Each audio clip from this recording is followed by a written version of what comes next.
Again, welcome back to Java Programming Language. This is Unit 1, Lecture number 2. Our main objective is to describe the relationship between Java and the World Wide Web. Also to understand the meaning of Java language specifications. So computer programs, also known as software, are instructions to the computer. So you tell a computer what to do through programs. Now, without programs, a computer is an empty machine. Computers do not understand human languages, so you need to use a computer languages to communicate with them. Now, that's our main objective in this course. So in this course, we are going to study Java language, which is a computer language. And hopefully by the end of this course, we will be able to, again, write a program in Java language that can perform a task. So programs are written using programming languages. The earlier programming language is a machine language. So a machine language is a set of primitive instructions built into every computer. These instructions are in the form of binary code. So you have to enter the binary codes for various instructions. A binary code is the machine language, which consists of 0s and 0s, which we call the bits. So programs with native machine language is a tedious process. Moreover, the programs are highly difficult to read and modify.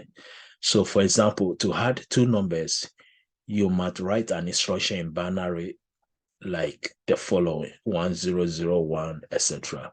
So the earlier programmers takes a very long time to write a very small code, because everything must be written in machine language. So the program will directly interact with the computer hardware. Next, we move to assembly language, which was the next generation. So assembly language were developed to make programming easy.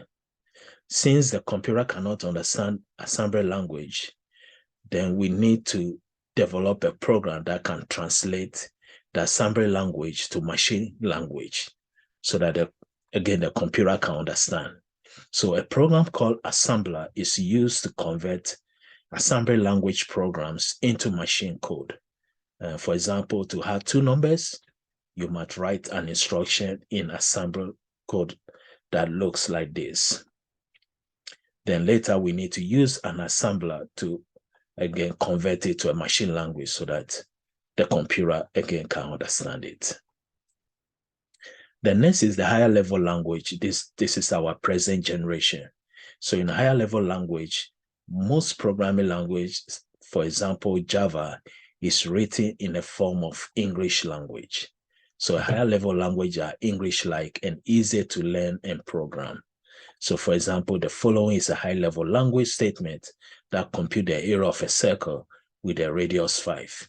So here it's almost English. We have the asterisk means multiplication.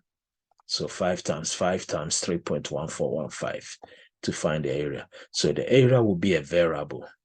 Now, with higher level language, the computer does not understand it. So we need to have, again, a special program that would translate the higher level language, such as Java, into machine language the program will understand. So these are the popular higher level language for some time now. We have other basic, C, C++, C#, COBOL, Fortran, Java, which is our course, Pascal, Python, Visual Basic. So next is how do we interpret or compile a source code? So with a higher level language, when we write a program, the program is called a source program or a source code. And this source code must be translated into machine language. So because a computer cannot understand a source program must be translated into machine code for execution. So the translation can be done using another program tool called the interpreter or a compiler. So for example, in C or C++, they use a compiler. Java use interpreter. A compiler means the source code will be translated to machine language as one unit, one file unit, but interpreter does one line at a time. And again, we shall go through the process when we start our first Java language. So again, an interpreter read one statement from the source code, translate it to the machine code or virtual machine code.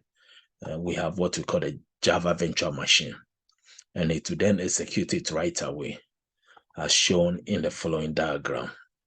So we have the source file, we interpret it, then convert to a machine language for the computer to understand. Also with the compiling, the same is a translator also, but a compiler translates the entire source code into a machine code file. So most program with a compiler runs faster than with interpreter. So example will be C++, is more faster than Java, but there's many features that Java have which C++ does not have. So next is the operating system. Now, operating system is very important.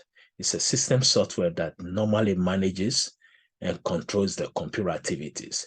So for example, if I write a Java program and I declare memory, which we call the variable, I declare variable, and the operating system is the one who's going to allocate a memory for that variable.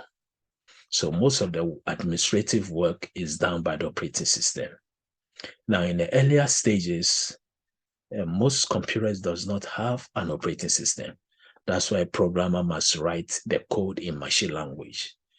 But with operating system, most of the administrative job, the overhead job in programming, computing, is handled by the operating system. Now, most of the popular operating system are the Microsoft Windows, the Mac OS, and Linux with Unix also.